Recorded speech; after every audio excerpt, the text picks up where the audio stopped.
Hi, this is Kelly Hill, technology reporter for RCR Wireless News. I'm here today with Steve King of 3M, who's an applications engineer for that company. Welcome, Steve. Hi, Kelly. How you doing today? Good. How are you?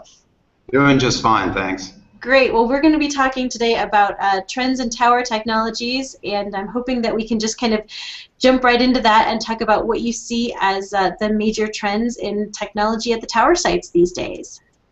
Absolutely, absolutely. I'm fresh off of PCIA a few weeks ago, and I did get an earful at that show for sure.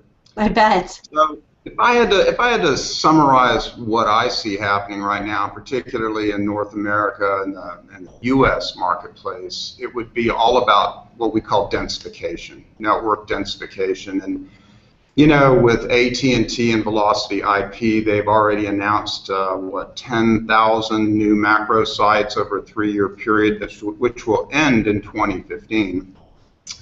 Similarly, I think combined totals for Verizon Wireless and AT&T just this year exceeds 12,000.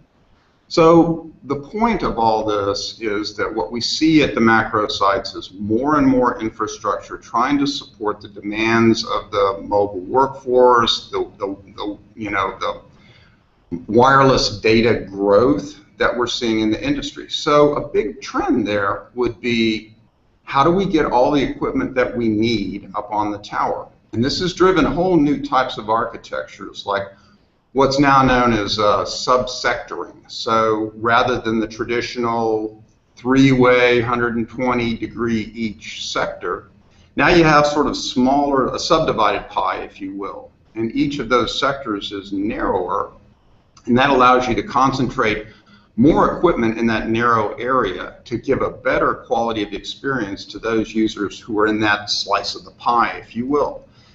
That drives more and more radios up on the tower, more and more infrastructure, and there's consequences to all that. We also see some decommissioning starting to happen, particularly with like the 2G network. Absolutely. So, you know, people might say, well, why go up there and take that down at all? Well, you can only put so much stuff on the towers, right? And at the end of the day, everybody wants to reharvest that spectrum and use it for the high dollar data type services. So we see the densification, we see some decommissioning, and now we see the advent with the Sprint Spark program of much more complex equipment. So they use time division duplex technology for their LTE. And that's the same type of technology that's used, say, by China Mobile. Yes. And it drives very complicated antenna and remote radio units that have, I've actually seen these radios, and they have like 9 jumpers between the radio and the antenna itself. The antennas are much more complicated. They're all steerable, not only in the vertical orientation, which has been around for a while, that's called remote electrical tilt, but also azimuth or side-to-side beam steering. So these are getting much more complicated.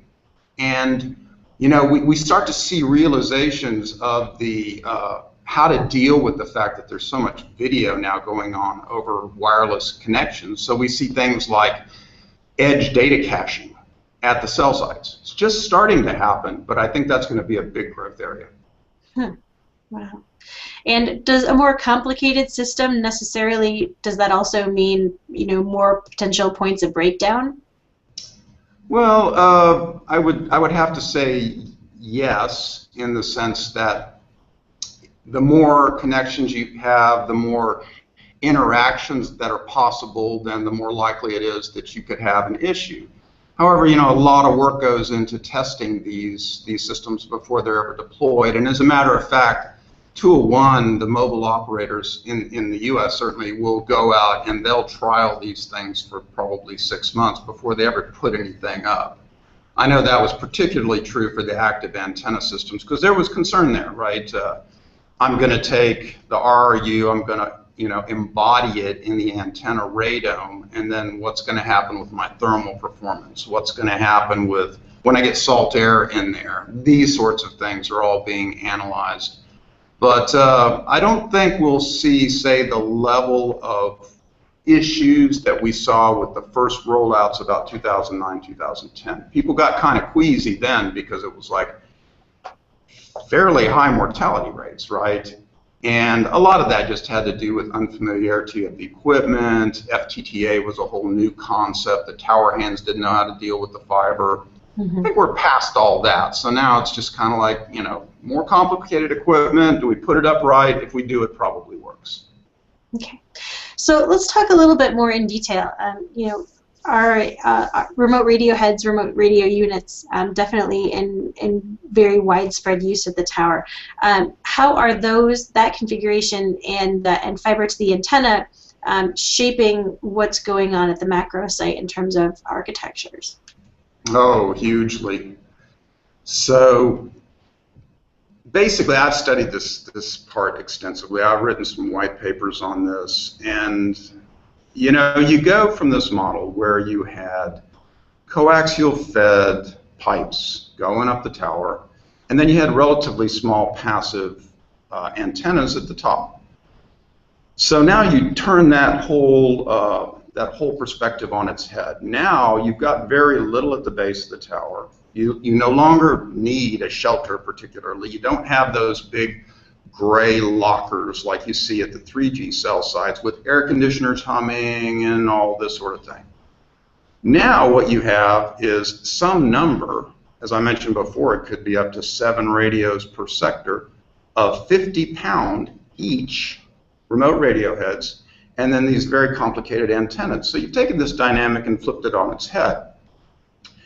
The trade-off from the tower loading side is it's a cantilever structure now, right? So, I mean, it always was a cantilever, but you got reinforcement to a certain extent from the coaxial cables going up the tower. Now, while they did present wind load, they're also pretty beefy. If you ever held one of those things, they're physically quite heavy and quite strong because they have the corrugation. So now you take that part away, and you've got a tower, and you know, could be a monopole, could be a freestanding lattice tower. This thing runs up, it's 150 feet, it's 300 feet in the air. Now you've got all these big weights, right? And they're sitting there up like the cantilever like this. So now your concern is not only the wind loading, which historically has been the key issue for looking at, you know, the performance, the stability of the tower. Now you've got to look at what's known as dead weight. And I first heard that term at PCIA 2014 this year. People are starting to talk about what's the implications of the dead weight, because the dead weight, or just the aggregate, you know, gravity, how much does this thing weigh? You're really concerned about this when you start to put this at the top of the tower, because the tower sways. Everybody knows this, right? It vibrates. And the IWPC, which is a coalition that a consortium that I'm affiliated with, has done some instrumentation and studies trying to determine how much exactly it does vibrate and sway. But there's always the risk now that if it sways and vibrates too much, with too much weight on the top, you could achieve, say, a periodic motion, and then that could bring the tower down. So, you know, there's a lot of concerns now about how do you stabilize these things? What are the implications as you keep loading more and more of these overlays up there on the macro sites? Well, so that's sort of the down. I'm sorry. Oh, I was going to say, and when you start talking about dead weight, then you know you have to start calculating for things like ice in certain regions of the country, and you know there are some definite concerns about adding to that at different, you know, in different seasonal environments. Absolutely, you're correct. The environmental implications are huge, though. So ice, yeah, that's big. You know, not to limit wind loading as a factor. That's always one of the first things that people look at. The science, though, of studying the wind load in a particular area has got a lot better, though. So now they don't just sort of use the blanket rules for a region. They'll check the wind at this particular site. But yeah, these are all concerns, but there's benefits too. So when we go to FTTA, or fiber to the antenna, basically, instead of the hardline coax, which, you know, is 2 inches thick, instead of that going up the tower, now you've got a couple of fibers and you got a couple of power conductors, and usually these are aggregated into what we call trunks. So you'll have 24, 36 fibers together in something that's 10 millimeter, half an inch wide. And then you'll have a bundle of power conductors in a larger, obviously, binder group. And then they come up together and hit some sort of terminal. Well, what's the benefit of all this? Well, basically, by locating the radio very close, and by that I mean maybe a couple of meters away from the antenna, you don't incur all those losses going up the tower itself. So there was actually a study that Alcatel-Lucent did, and they concluded that if you went from, say, a standard 3G network, circa, say, 2009-ish, to today's 4G fiber-fed remote radio unit, or even better, an active antenna system, that you could go, get this, from 2% efficiency to over 20% efficiency. Wow. A huge power savings. And this echoes quite well with the message that I get a lot of times when I'm talking with, you know, the major mobile operators here in the U.S. and go talk to them about, well, what are your hot button issues? Doesn't take long before you start talking about, you know, we need to monitor our environmental footprint, we need to keep our carbon footprint down, we need energy efficiencies, we need to know how much we're using all the time, what can we do to improve the efficiency. So I think that overall it's good for everybody that these networks have become more efficient. And that's a straight out consequence of eliminating the losses in the coax and then moving the radio units up into the air where they can be free air cooled. And at the top of the tower, there's always a breeze up there, right? Theoretically, instead of having a big hut, you got the power amplifiers down there. They're 15–20% efficient. They're generating a lot of heat. And now you got AC units that are running and all these losses. You take all of that away. So I think that that's sort of, you know, redesigning the whole footprint. And, you know, some of the forward-thinking OEMs have sort of taken that basically methodology and said, hey, I'll take the baseband unit, the thing that's at the base of the tower, and I'll ruggedize that, and maybe we'll have a power cabinet and that's your whole footprint. And that's what we're seeing starting to happen now. Much less footprint on the ground. Okay. You mentioned IWPC. And you are Installation Best Practices Chair with IWPC. Can you tell us a little bit about what IWPC does for people who may not be familiar, and some of the best practices that have emerged from the group? Certainly. Okay, so first, IWPC stands for International Wireless Industry Consortium. Now, right off you're going to go, wait, where's the P in that? Okay, originally it was International Wireless Packaging Consortium, and for rules that escape me, or for reasons that escape me, they decided to keep the URL and domain name. So it's IWPC, even though it's Industry Consortium. But that being said, it's a group formed basically from 4 primary entities. So you have the mobile operators, and they're always our sponsors. Right, so wherever we have a conference, we are always sponsored by an AT&T Mobility, a Verizon, a Sprint, a Vodafone, a China Mobile. Wherever it is, there's a hosting sponsor that's a mobile operator, and they're the ones that usually give the keynote, and they drive a lot of the forward motion of whatever the discussion, the focal point of the conference is about. So then second, you have the OEMs, and all the OEMs, the major 6 OEMs for the space of making the radios and baseband units, but also the OEMs that make the antennas and the infrastructure and microwave backhaul equipment. They're all present and part of this. Then you have the construction companies, so the so-called turf vendors. So these companies come as well because they want to know what are the new trends, what can we expect, and they benefit a lot from the best practices. And then lastly, you have sort of the vendor community that sort of services this ecosystem, which 3M obviously is a part of, along with many other companies. So basically, the events are they're not they don't allow the press to come to the events. There's not really that aspect of it going on. No sound bites, no quotes, and the focus is on presentations around some particular set of topics. And eventually we got onto all these issues about concerns. This is going back to your earlier comment about reliability. And we formed a working group called Tower Top Electronics Reliability to sort of assuage the concerns of a couple of mobile operators in the U.S. who didn't want to put electronics up on the tower because they were concerned about, okay, if these things fail, you know, I'm going to have to bring a tower hand or tower company in. It's a $3,000 climb. And we all know the dynamics there.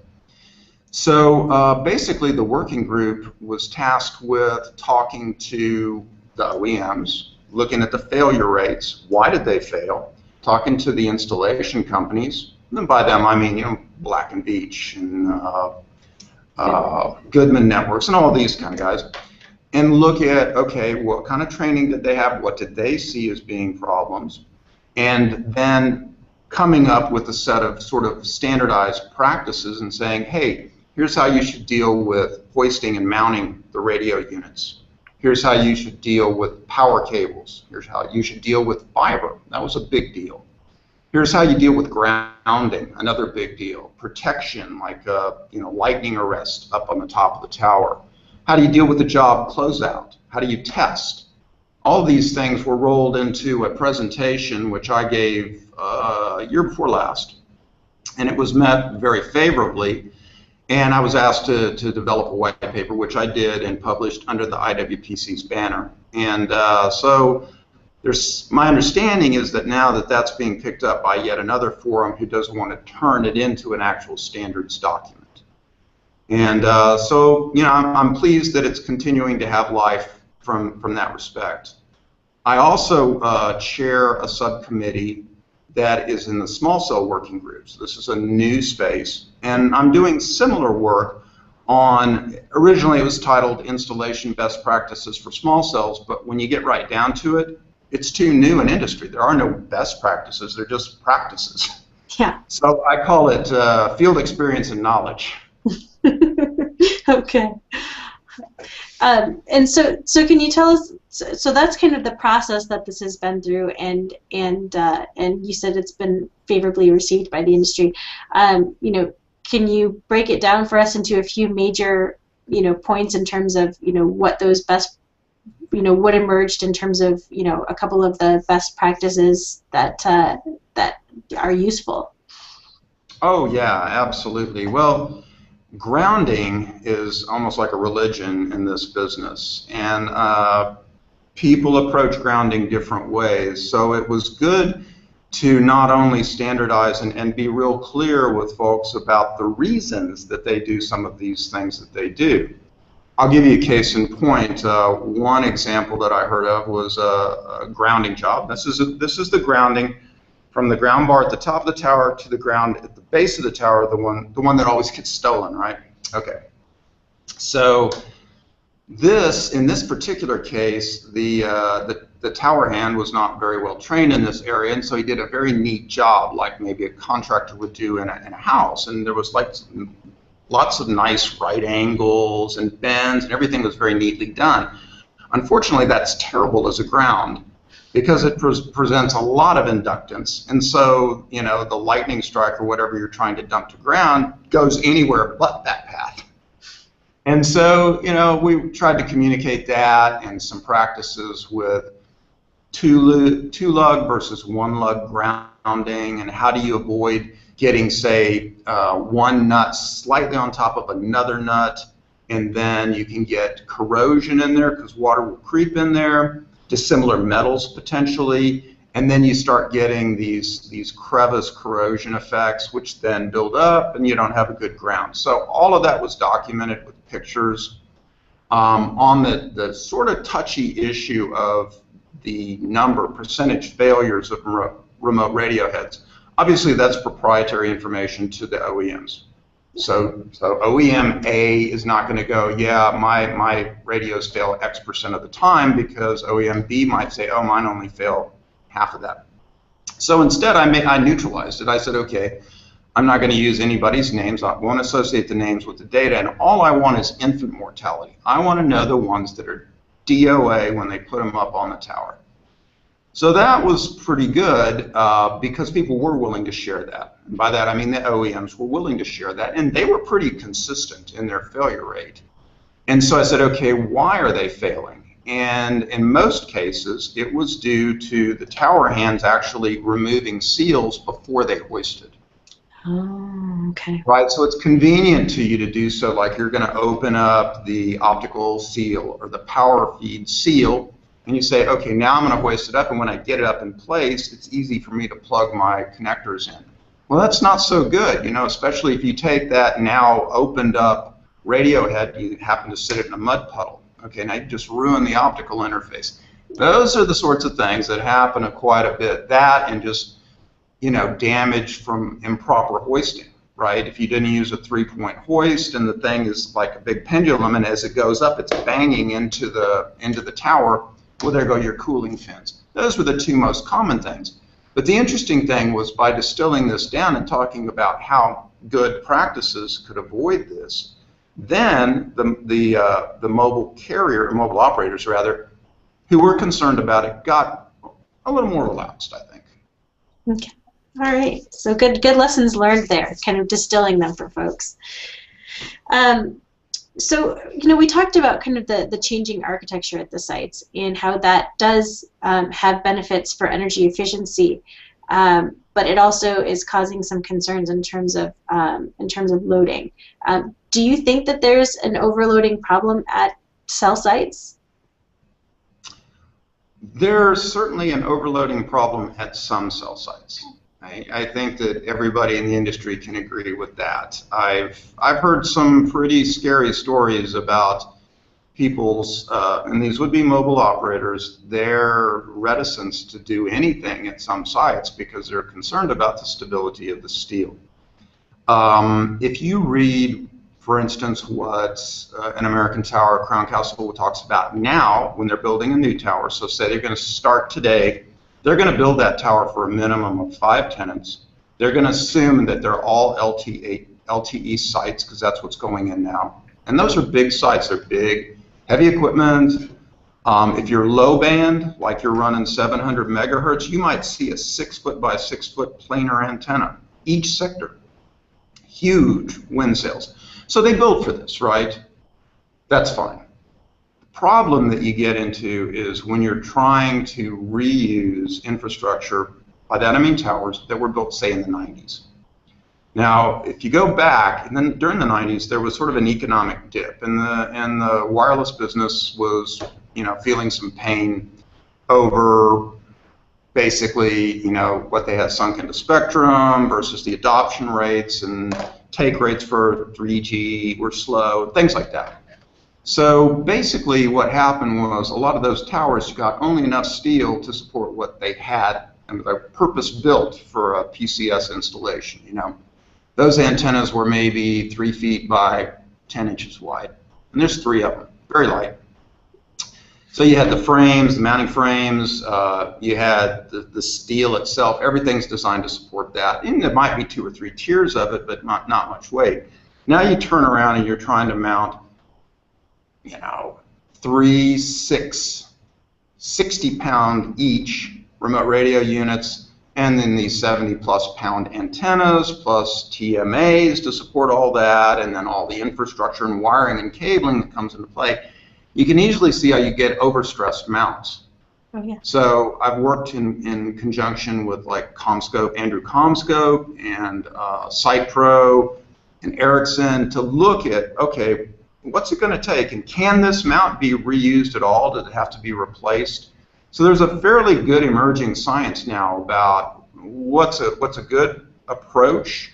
When you look at it, you know, there's generally always a study done, like a site survey done, but there's not always agreement about whether or not the extra expense should be taken up front to replace the mounts.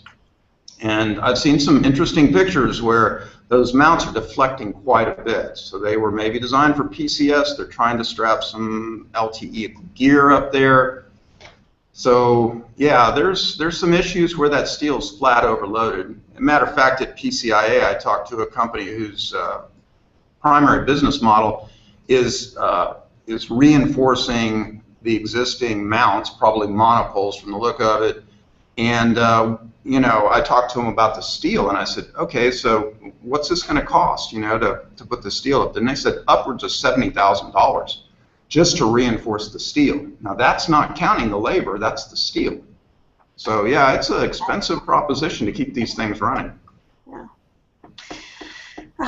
Let's jump back to getting a little bit more 3M specific for a minute, and I'm wondering, what are some of the accessories and whatnot at the sites that you're seeing in high demand for telecom towers? Well, right now, the biggest thing for us, for 3M, is weatherproofing. That's historically how we got into the wireless business anyway. We've had the tapes and mastics and butyls for years. And that serviced the 1G networks and the 2G networks and the 3G networks, and everything was just great till you got to 4G. And then you started seeing these sort of hyper-dense configurations of connectors at the base of antennas. Mm-hmm. And so we developed, Communication Markets Division, which I'm a part of, developed a sealed closure for weatherproofing.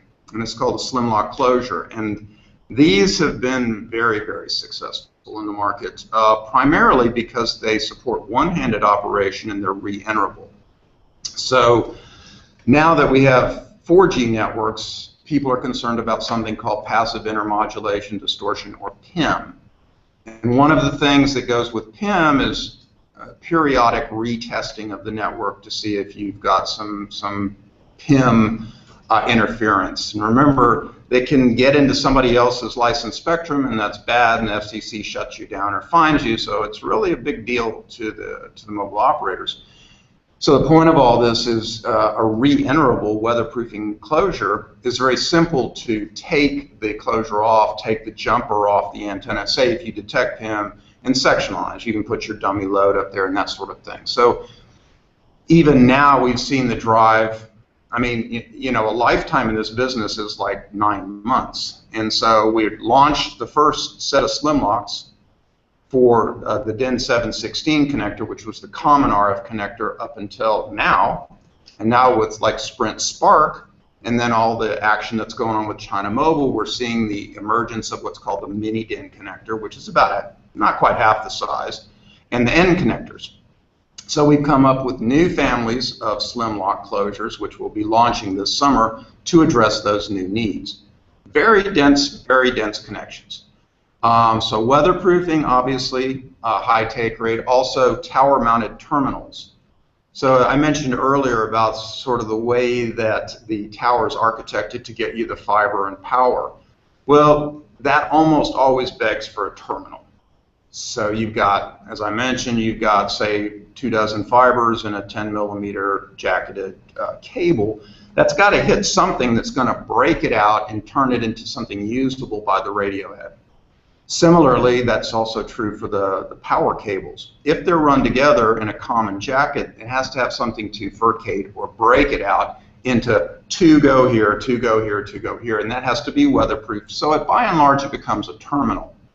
And we've seen really great acceptance globally of our Tower Dome terminal product line, primarily because it eliminates the wind loading issues. It doesn't eliminate them, it mitigates the wind loading issues you see with a traditional rectangular box type terminal, because ours are rounded.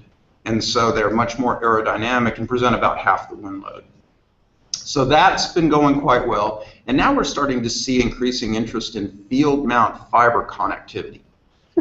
So traditionally, if you go back, when it was a coax world, all coax world, the way that cell sites were built was they would roll a spool of coax in a bucket full of these big coax connectors and crimp tools and all that. And they would stretch this right up the tower. It would exactly fit. It was cut to fit, and they'd crimp it, and then they would, basically use the hangers and lock it into place. Everything was purpose built for the site. Now what happens is, since there's some sort of fear of fiber in the industry that is super fragile and it's something magic, so they get everything pre-terminated. And that's been the norm since 2009 when this kind of got started in the US. The problem with that is if the cable's too long, you have to store the slack, which could be additional rent for you if you're on a leased tower space. If it's too short, your whole thing stops. Your whole installation stops till you get the right length. Mm-hmm. So what we're starting to see is interest, particularly from the OEMs, but also some of the carriers, about field mount fiber connectors. 3M makes quite a line of these. They've been used in fiber to the home for years and years. And the idea there would be if you had a toolless connector where, let's say, for instance, that you're pulling up a pre-terminated cable and, oops, I just knocked the fiber connector off of one of my fibers. Well, I need that. Do I have to go get a new fiber cable, or can I just, while I'm, say, up there or on the ground and I notice that this fiber's come off, can I strip it with a simple and easy tool and then cleave it and then put another connector on there in 45 seconds? And I think that's going to be the trend in the industry. It'll get more like the coax world, where everything just made in the field, on site. People become much more proficient with fiber, and then you'll see these purposes. They'll happen very quickly. The sites will be built very quickly because you'll just get a spool of fiber, cut to fit, and away you go. Okay.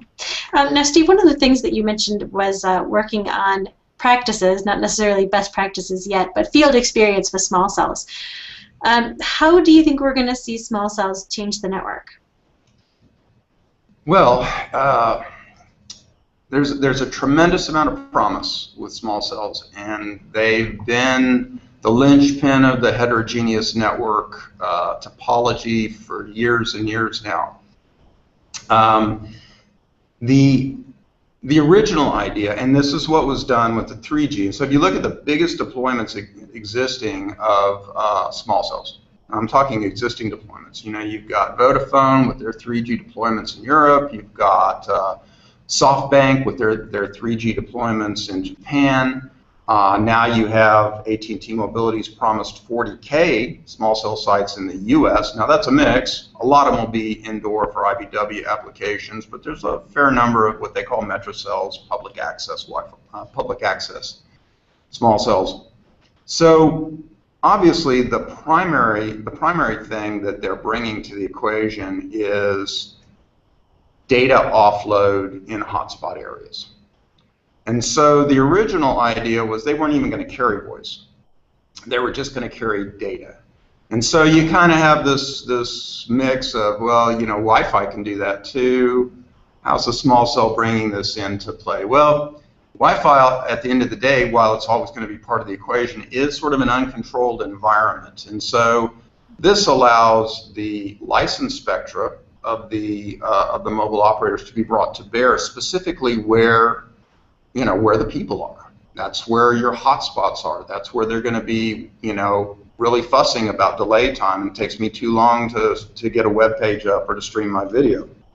So I think that we're going to see it's going to be relatively slow, like it is right now, until they really get their feet under them and figure out what's the model for site acquisition, leasing, how do you get around the community pushback about the infrastructure. An interesting thing, and I've actually heard some confirmation about this, in the U.S., unlike a lot of other countries, we don't really share infrastructure here. So, carrier A and carrier B, they don't really share much. But everybody kind of realizes that one of two things will happen with small cells. Either everywhere you have a hotspot, let's just say I'm in Philadelphia and it's where the train station stops. Okay, everybody gets off the train at the same time, they're all whipping out their cell phones to do something.